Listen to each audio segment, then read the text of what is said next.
We came here in '78.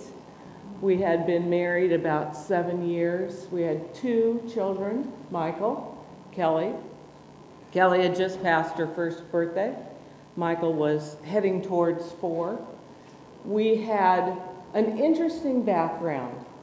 I think that you need to know a little bit about us and our DNA so that you can see how we got to this place. Sam's parents were Sam and Pearl Alhadeff.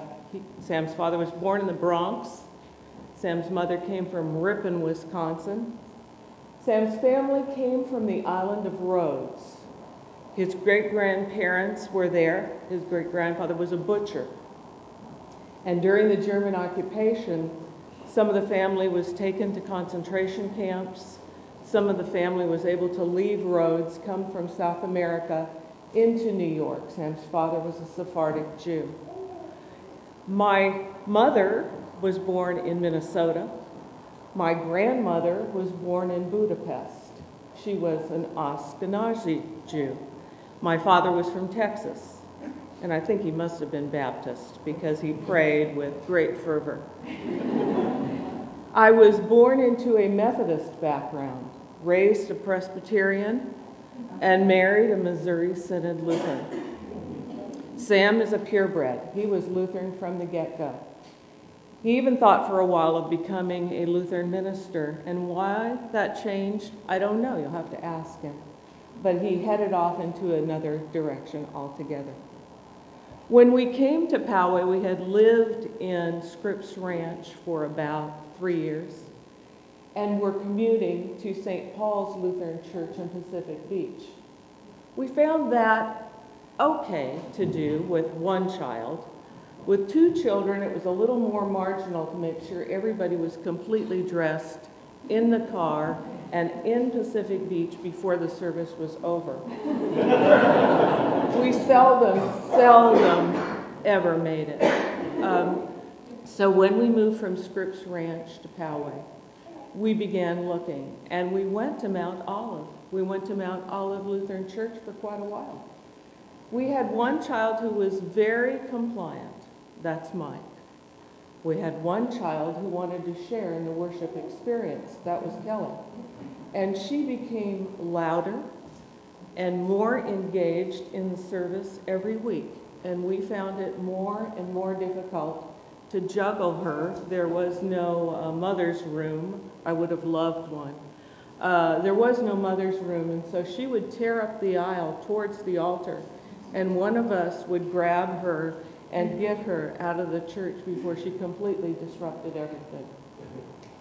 After a while, it just didn't seem like that was our place. And so I said to Sam, you know, we're only about a block and a half from that other Lutheran church. Why don't we try that? He said, it's not Missouri Synod.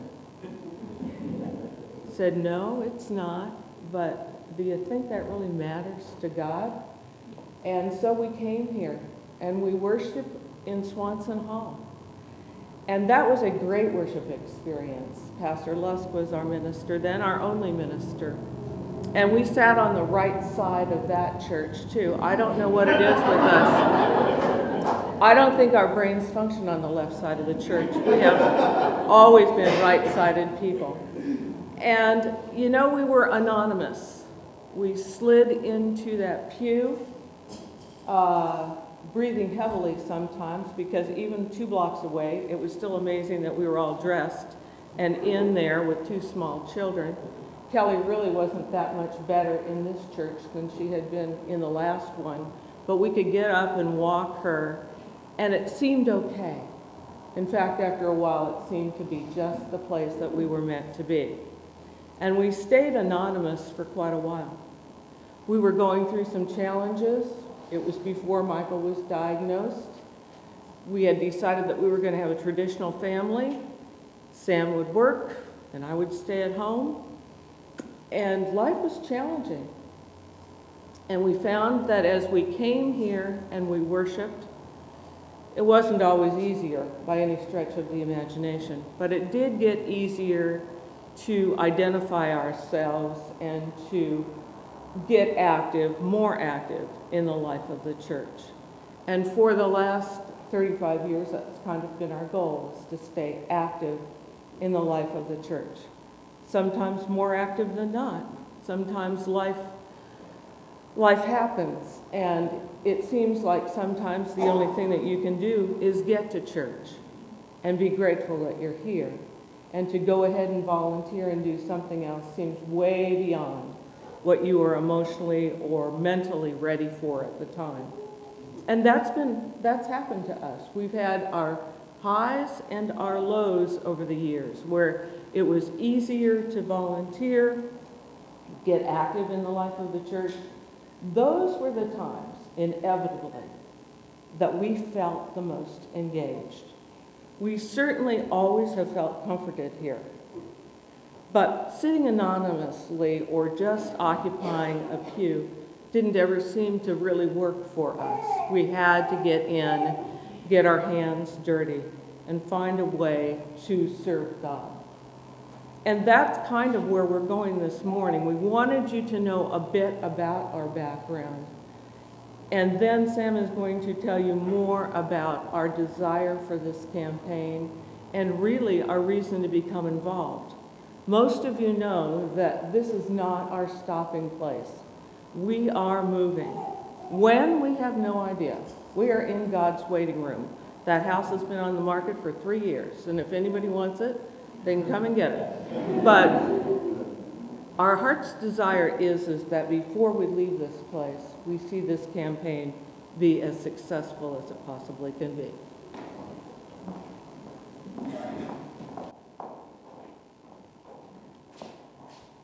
Libby, it would have been okay if you'd have read the lesson. I wouldn't have minded that at all.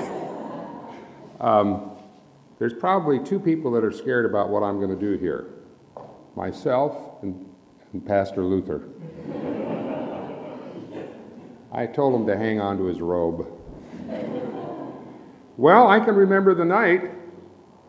It was a night in which Marianne told me that I was to be quiet and listen because Pastor Luther was coming. And Pastor Luther explained to us what he would like us to do in terms of this campaign. And it was sort of amazing because I thought about it after he left, and I said, well, okay. Moses was a stutterer.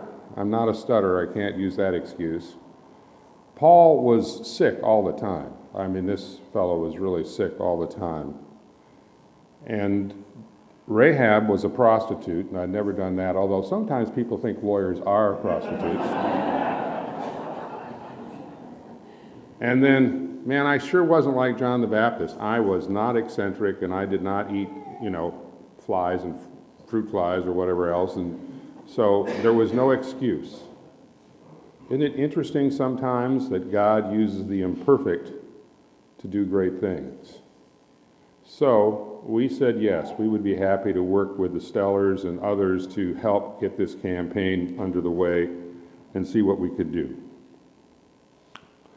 So now, having thought about it and realizing we've got to do something, by the way, Marianne and I will be calling some of you this week. Please don't treat us as the guy that's out there trying to get people to come into Chick-fil-A, the one that's dressed as a cow and everybody speeds by. Please accept our call and say you'll visit with us. But I think it's an awkward moment. For a lot of us, this campaign is an awkward moment. I think it's awkward for us when we said we would help out. It certainly is awkward when you think about what you're going to have to do. These last few years have been awkward for all of us. Some of us have lost jobs. Some of us have been made to take salary cuts. Some of us have gone on to other careers. Marianne and I experienced having to leave one law firm and go to another law firm. It is an interesting time in which to do a campaign, but God has a sense of humor. So I know God uses imperfect people like me, and I know that he has a sense of humor, but I know that radical faith produces radical results. And this is a faithful congregation. So now, having said all of that, I think there are 3 or 4 reasons that we really commit to this campaign, this opportunity, and I'd like to go through them very quickly with you. Number 1, we have the opportunity to cast a vision. We actually have an opportunity to make this place not just a Sunday kind of place. You know, when we talk about repairing the roofs, when we talk about new windows, we talk about new lights, and we even talk about taking the pews out.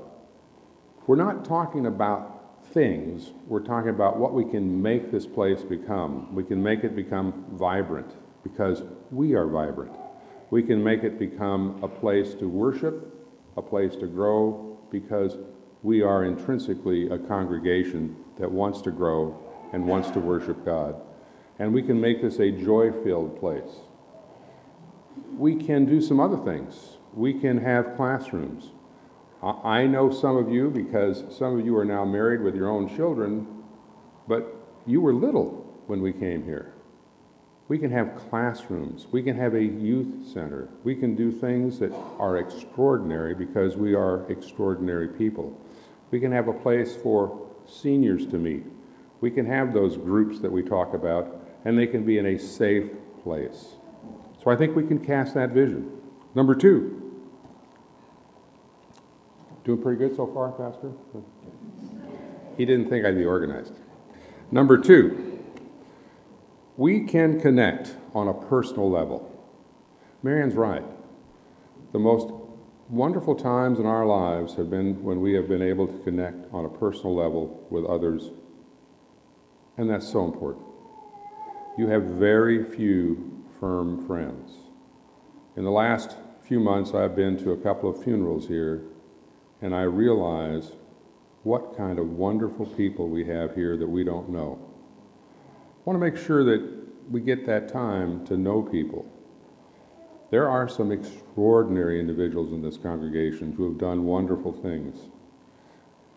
And everyone wants to tell their story. There isn't a person in this pew that doesn't want to tell their story or doesn't have a story. You're all unique. St. Paul in Galatians said that we were all original, and we are. There isn't anybody else like us. Every time a baby is born, we kiss the face of God. And I think that we can make this place more personal. Number 3. This is a tough one. We can accept the grace of giving. You can go all throughout the New Testament and read about people and their giving. You can go and think about what people have done, and I'm always led back to the widow with her 2 mites, who in secret gave all that she had. We can give. We can accept the grace of giving, because what happens when we accept the grace of giving is we are sending people to Alabama. When we accept the grace of giving, we support people from Cameroons. When we accept the grace of giving, we support the poor. When we accept the grace of giving, we support each other. When we accept the grace of giving, we have joy-filled days, and we have some not so joy-filled days. But the grace of giving means that we benefit so many people we never even knew. And I think the next reason that's real personal for Marianne and I is we can make this time our time to fulfill a dream. You see, everyone has a Michael. I didn't know my Michael was going to be flesh and blood. But you all have a Michael. We all do. We all have a dream. We all have something we want to see in our lives and want to see in our collective lives occur. For me, to see Michael healthy, to see Michael being able to engage with people, that's my dream. We have these dreams. We have the dream of making this church not just a Sunday kind of a place, but a place that is welcoming and embracing so many other days of the week. So we really do have an opportunity here. And we have the time to seize it. It's awkward. For some of us, we've got to really think about what we can do. Maybe we can't do anything in the first year. Maybe it'll be the second year. Maybe it'll be the third year. Maybe it'll be something other than just giving money. But we have been blessed. And you are a blessing. And this is our grace-filled time to do wonderful things.